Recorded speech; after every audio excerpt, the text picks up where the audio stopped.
Bonjour, c'est Emric. Et bonjour, c'est Hugo.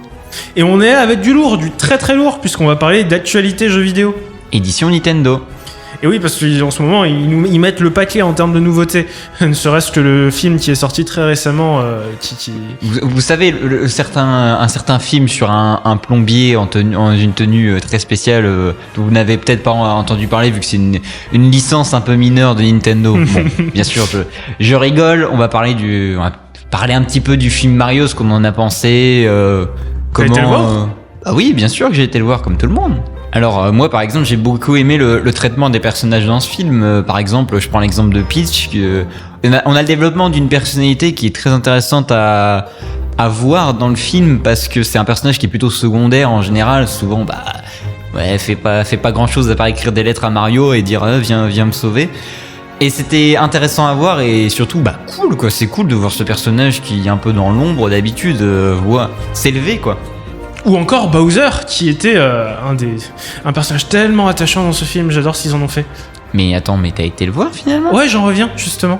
Ah, je te jure, celui-là. Bowser qui justement n'est pas le plus grand méchant de tous les méchants de l'univers Mario.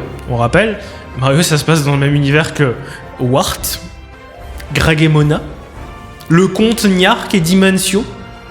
C'est ceux qui ont détruit le multivers de Mario. Si ce n'est que ça. Ou Ganondorf. Ganondorf. Et oui, techniquement, si on en croit les nombreuses références qui interconnectent les deux univers, on peut supposer que Link et Mario se connaissent. Se côtoient, peut-être, même. Techniquement, c'est vrai, vu qu'ils font du kart ensemble, donc ça tisse des liens. Link, qui d'ailleurs doit être pas mal occupé à préparer sa prochaine aventure en solo dans le grand jeu qui sort très bientôt, The Legend of Zelda Tears of the Kingdom. Et je me disais justement, à l'occasion, ça serait intéressant de faire une petite rétrospective sur la franchise Zelda et son histoire. Pas nécessairement d'un point de vue idéologique, mais surtout d'un point de vue l'histoire. Parce que j'ai entendu justement de certaines personnes qu'apparemment certaines personnes qui ont joué à Zelda Breath of the Wild ont commencé par ce jeu et pensent que tout ce qui est avant n'existe pas et ne compte pas. On va se permettre un petit peu de revenir sur les bases et de parler un peu des origines. Et là, où tout a commencé, c'est-à-dire Skyward Sword. Et oui, c'est Skyward Sword qui nous explique les origines de Link, de Zelda, de Ganondorf, tous ces personnages emblématiques de la franchise, et qui sont également les icônes de cette saga. Et qui représente la fameuse Triforce qu'on voit un peu partout, ces 3 triangles dorés qui ont été donnés par les dieux au peuple Hyrule. Les Hyliens, qui sont les habitants de Hyrule. Hyrule, qui n'est pas dans Skyward Sword justement, puisque l'origine du peuple Hylien, à la base, c'était des habitants d'une île flottante dans le ciel, et je ne parle pas du dessert, qui ont été attaqués par l'avatar du néant. Rien que ça, ça fait pas du tout grand méchant, hein, c'est tranquille. Ainsi, un jeune guerrier de la ville de Célesbourg dans le ciel a enfourché son destrier pour aller vaincre le mal et sauver la gentille fille du chef Zelda des griffes du grand méchant avatar du mal.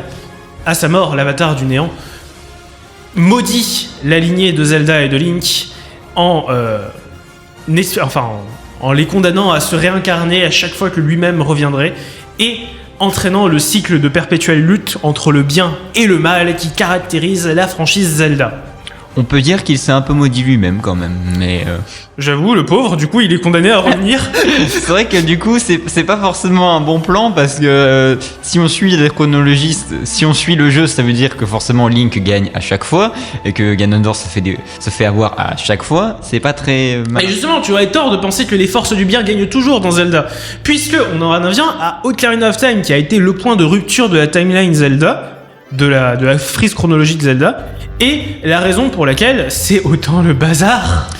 Dans l'histoire d'Ocarina of Time, le jeune Link, un Hylien élevé parmi la tribu des arbres, ou rien que ça, part en quête pour arrêter le grand méchant sorcier venu du désert, Ganondorf, qui n'est autre que la réincarnation de l'avatar du néant. Dans sa quête pour arrêter Ganondorf, il échoue, clairement, et est propulsé dans le futur par une épée légendaire. Il devient adulte ainsi. Et le principe du jeu, c'est qu'on alterne entre être un enfant dans le passé et être un adulte dans le futur pour sauver Hyrule dans le passé en vainquant Ganondorf dans le futur. Et c'est la première itération qu'on a justement du mage sorcier du désert, Ganondorf, qui sera un méchant récurrent dans la franchise Zelda, et accessoirement de sa fameuse forme bestiale, Ganon, l'être de pure malice, qui est le juste héritier de l'avatar du néant au titre de grand méchant de l'univers. Tu as l'air perdu. Ça va ? Non mais c'est beaucoup d'informations quand même. on le garde. Ce qu'il faut retenir, c'est qu'il a une barbe, qu'il est méchant, et il veut contrôler Hyrule, il veut que ce soit les ténèbres tout le temps. Voilà. Voilà, parce que les méchants, c'est méchant. C'est le méchant. Et donc à la fin de Ocarina of Time, quand on vainc le grand méchant Ganondorf et Ganon, il est scellé dans le royaume des dieux, ce que tu veux, on l'envoie ailleurs. En gros, on le jette à la poubelle et on dit on dit aux éboueurs, débarrassez-vous-en s'il vous plaît. Voilà. Et Zelda, qui est extrêmement maligne et qui visiblement n'a pas regardé Retour vers le futur, envoie Link dans le passé pour vivre son enfance paisiblement. Sauf que ça risque de poser un problème, non ? Et oui, ça crée plusieurs paradoxes, mon cher ami, puisque du coup on se retrouve avec 3 timelines. Une première timeline où Link qui est retourné dans le passé pour arrêter Ganondorf avant qu'il ne détruise Hyrule. Une deuxième timeline où Link n'existe plus parce qu'il a été renvoyé dans le passé par une princesse blonde très débile. Et une troisième timeline où Link a perdu contre Ganondorf. Et il est mort. Et où est-ce qu'on se retrouve, nous, là-dedans, après ? Ensuite, tu choisis en fonction des jeux, ça dépend, tu es sur une des 3 timelines, ça change. Par exemple, Twilight Princess dont tu parlais tout à l'heure, qui est l'histoire de Link d'un autre Link, du coup, une réincarnation de Link qui est maudit par le crépuscule à se transformer en loup. Et qui découvre, qui s'allie avec la princesse du crépuscule justement pour sauver Hyrule du crépuscule et retourner la lumière. Se passe dans la timeline du passé. C'est-à-dire quand Link est retourné dans le passé en enfant pour vivre son enfance. Il a vécu sa vie heureuse, il a arrêté Ganondorf avant qu'il ne détruise Hyrule. Ganondorf a été scellé, mais du coup il est revenu, il est sorti de la poubelle, les éboueurs n'ont pas fait leur travail, et il refait le bazar dans Hyrule. Mais il faut savoir que justement, la chronologie commence à Skyward Sword, mais le premier jeu Zelda n'est pas Skyward Sword, le premier qui est sorti en tout cas. Et dans une autre timeline, on se retrouve avec Wind Waker, un Zelda dans lequel concrètement le concept de Link n'existe plus, puisqu'il a été renvoyé dans le passé. Et qu'il est mort. Bah non, du coup, il est pas mort, juste qu'il n'existe pas. Ah bah oui. C'est comme si là, je t'envoyais dans le passé, bah maintenant, le monde serait sans Hugo, parce que Hugo n'est pas dans cette timeline. Comment ferait-on ? J'avoue, comment je tournerais mes émissions sans toi ? Ah là là, faut pas m'envoyer dans le passé. Hein. Et du coup, dans cette timeline, Link n'existe plus. Ganondorf a été scellé. Encore une fois, envoyé à la poubelle et les éboueurs n'ont pas fait leur travail, ils s'en sont pas débarrassés. Il sort du royaume des dieux et revient pour ravager Hyrule. Et il ravage tellement Hyrule que le roi d'Hyrule, dans sa sagesse infinie, décide de noyer tout son peuple. Bien joué. En inondant l'intégralité du royaume. Et oui, non, ça tu peux le dire clairement. Ah, c'est pour ça. Il y a de l'eau partout. J'ai jamais compris pourquoi. Moi, je pensais juste que ça se passait dans un autre endroit. Et non, mon ami, ça se passe au-dessus d'Hyrule. Concrètement, Hyrule a été inondé et l'aventure de Wind Waker, qui du coup est une épopée épique à bord d'un navire en traversant plusieurs îles, se passe sur les décombres d'un royaume mort. Sur les gens morts aussi, du coup. Oui, mais tous les gens noyés qui sont en dessous. Mais c'est horrible. Et oui, c'est très joyeux comme histoire, mon ami. Et Ganondorf est toujours vivant dans cette histoire. Et il a toujours autant envie de faire du mal. Bizarrement. Il a envie de se venger d'une princesse aux oreilles pointues, et c'est tout ce qu'il a retenu du personnage, dont il demande à un oiseau de kidnapper toutes les filles avec des oreilles pointues qui existent. Et si je me souviens bien de l'histoire, il kidnappe la sœur d'un jeune garçon et il va essayer de la retrouver. Et ce jeune garçon va se lancer en quête pour retrouver sa sœur et n'est pas l'élu il va le devenir, il va obtenir le titre de Link de héros légendaire en réparant littéralement la Triforce. Ce qui est un concept assez intéressant, ce qui prouve c'est un peu un message on peut devenir un peu qui on veut si on a la force et le courage justement de pouvoir le faire. Et oui, et ce n'est pas pour rien que justement la Triforce représente 3 grandes qualités. La puissance qui est associée à Ganondorf, le méchant qui veut tout obtenir par la Triforce. La sagesse qui est associée à Zelda, même si bon, on va pas se mentir, elle était un peu débile dans Ocarina of Time. C'est pas son itération la plus éclairée. Et le courage qui est associé à Link. Le courage de vaincre tous ses ennemis. Et c'est pour ça que la Triforce, on ne la retrouve pas dans Breath of the Wild. Elle n'est même pas mentionnée. Je comprends pas. Les gens ne savent pas où est la Triforce. Surtout qu'il y a le symbole de la Triforce sur le poignet des personnages. Mais la Triforce n'est jamais évoquée. Bah en fait, c'est juste un tatou. Et c'est juste un tatouage, j'ai trouvé ça joli. Oh, c'est pas mal ce triangle. T'as fait ça où? Oh, j'ai fait ça chez le tatoueur. Et avec tout ce qu'on a dit, essaie de deviner dans quelle timeline se trouve Breath of the Wild. Breath of the Wild, un monde ouvert où Hyrule a été ravagé par Ganondorf. Juste avant Wind Waker? Peut-être, avant que tout soit inondé? Breath of the Wild se passe dans les 3 timelines en même temps. Mince. Rien que ça. C'est-à-dire que... C'est pas du tout compliqué pour les théoriciens du jeu vidéo. Ah, il y a eu un énorme débat autour de où est-ce qu'on met Breath of the Wild dans l'histoire, parce qu'en fait, il y a pas mal de paradoxes autour de ça. Hyrule ne ressemble pas à Hyrule de Ocarina of Time, donc on peut supposer que c'est le nouvel Hyrule de la timeline de Wind Waker, où à la fin, ils découvrent ils partent à la recherche d'une nouvelle terre habitable pour recréer le royaume. En même temps, il y a les auras ont la forme de la timeline Fallen. Et donc oui, nous en venons à la 3e timeline, la timeline Fallen, la timeline déchue, où Link a perdu. Le bien est mort, le mal a triomphé, et les dieux, ils ont dit, c'est pas comme ça que c'est supposé se passer. Du coup, ils ont juste reset. Ils ont reset le monde. Exactement. Et du coup, on se retrouve avec des jeux qui, en gros, on savait pas où les mettre ailleurs, donc on les a mis là, dans la timeline. Concrètement. C'est un peu une manière facile de le faire, mais ça marche. Ça marche en soi. Et la Fallen Timeline contient des jeux assez appréciables. Et donc, parmi tout ce qu'on a vu des 3 timelines, Hugo, peux-tu essayer de deviner dans quelle timeline se trouve Breath of the Wild? La Fallen. Eh bien non.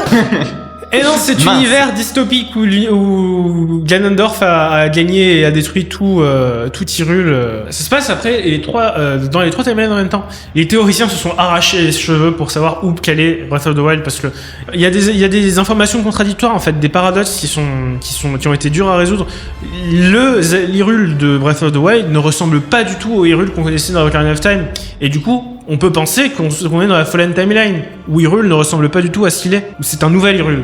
Mais en même temps, on a le peuple Piaf, un peuple d'hommes-oiseaux qui n'existe que dans Wind Waker. Et en fait, c'est une suite d'éléments comme ça qui en sont venus à la conclusion, qui nous ont fait venir à la conclusion que Breath of the Wild n'appartient à aucune et toutes les timelines en même temps. Et de toute façon, c'est dit in-game, Breath of the Wild se passe 100 ans après la défaite contre Ganondorf, une défaite qui survient 1000 ans après une autre victoire contre Ganon, victoire qui survient 10 000 ans avant quelque chose d'autre. Donc en fait, concrètement, il s'est passé des millénaires et des millénaires entre le dernier Zelda et Breath of the Wild. Donc c'est un peu pour ça aussi qu'au début du jeu, Link se réveille un peu sans savoir où il est, qu'est-ce qui se passe, où il est, quoi.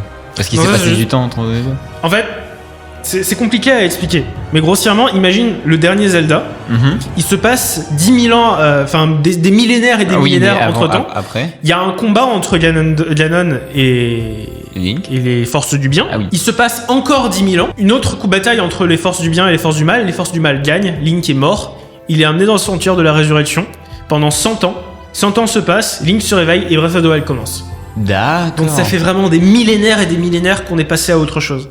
Et c'est une sorte en fait de reboot plus ou moins soft de la série, de la franchise. Oui, ça permet de repartir vers quelque chose de nouveau techniquement. Sans avoir à se contraindre du canon des timelines qui est quand même assez... qui est quand même une chaîne par rapport à la liée créative. Ce qui paraît assez logique après. C'est une bonne manière de revenir peut-être à l'essentiel. Sans pour autant annuler tout ce qui a été fait avant. Et ça c'est bien. Et justement, Tears of the Kingdom, le Zelda qui va très bientôt sortir, est la suite directe de Breath of the Wild. Et j'ai très hâte. Je sens que mes 3 prochains week-ends, je vais les passer dessus. Moi, je sens que mes 3 prochains week-ends vont être occupés à pleurer parce que je n'ai pas de Switch. Donc, j'aurai la tristesse et je regarderai Emmerich jouer derrière lui, derrière son épaule. Je lui ferai, tiens, regarde un ennemi là-bas et je ne jouerai jamais. Voilà. Non, je te passerai la manette. Ah, trop gentil, merci. Vous en faites pas, on vous oublie pas. On compte faire des émissions plus régulièrement. On l'espère. Vous comprenez, en tant qu'étudiant, etc., c'est un peu compliqué. Donc, En tant que gamer, surtout. en tant que gamer aussi, c'est pas Attends, nous sommes des têtes d'affiche, nous n'avons pas de vie en dehors de la web radio. Non, faut pas le dire. Faut pas dire ça comme ça. Nous avons des passions qui prennent du temps. Pas pareil. Et donc, on se retrouve très bientôt pour un prochain podcast. Potentiellement, on hésite entre 2 thèmes, on vous tease un peu. Soit on va parler de MMO, Soit on va parler de visual novel, et on aurait peut-être un invité la prochaine fois. qui s'y connaît plutôt bien en visual novel, qui en a fait... Même pour les MMO, en fait, je pourrais. Oui, qui je pourrais s'y nous connaît ramener aussi du- en MMO, je viens de me rendre compte. Donc, ça risque d'être très intéressant. De toute façon, on est. Si jamais il y a des gens qui veulent participer à cette émission, n'hésitez pas à nous aborder dans la cour de récréation. Ouais, ou même, si vous êtes au Vanuatu ou en France, ça risque d'être Ça va être un peu compliqué. Ça risque d'être plus compliqué. Si vous êtes américain, ça risque d'être plus compliqué aussi. Mais merci de nous écouter d'où vous êtes. C'est très gentil à vous. Donc voilà. On voulait vous remercier de tout votre support, soutien. de tout votre soutien et votre support, parce que ça fait vraiment plaisir de savoir qu'il y a beaucoup de gens qui nous écoutent. Donc Qui nous merci écoutent beaucoup. parler de jeux vidéo et être perturbant. C'est ça. C'était Emmerich. Et c'était Hugo. Merci beaucoup de nous avoir écoutés.